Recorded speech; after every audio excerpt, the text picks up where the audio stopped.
Hi, folks. I was in a conversation the other day, and I heard a line of reasoning or an argument which really goes all the way back to the Civil War era and to people like Vice President Alexander Stevens, the Confederate vice president, who during the Civil War, um, in effect, argued that the blame for firing the first shot was really on Abraham Lincoln.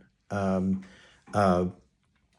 uh, in your textbook this week, you read about the events leading up to the firing on Fort Sumter and the garrison out in the harbor, commanded by Major Anderson. Uh, and this was one of those federal properties that Lincoln, sworn in as president, faced a dilemma over. He believed that it was his job to defend them for the federal government.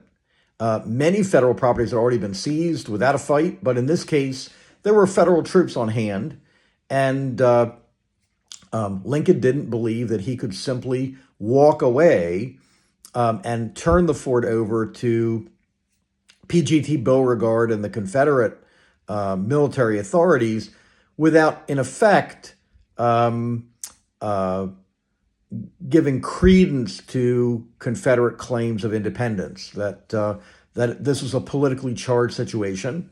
I think that's right.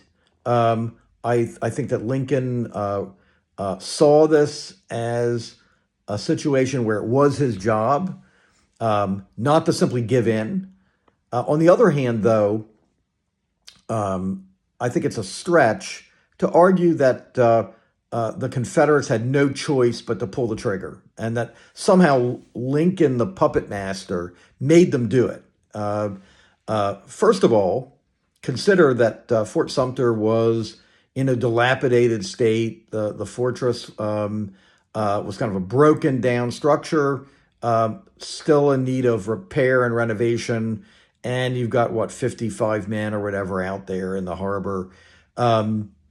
Did Fort Sumter represent a critical threat uh, to the South? And the answer is no, it didn't. It's a symbol. Lincoln made the decision to send a supply ship with food and provisions. He wasn't going to send military reinforcements there. So Major Anderson and his little party of men, quite frankly, their ability to threaten the city of Charleston or the state of South Carolina is negligible. So the Confederates simply could have waited. They did turn back a supply ship once. They fired on it. But they could have made a decision just to let the supplies arrive and leave Anderson and his men there, sort of out in this miserable structure out in the harbor, and ignore them.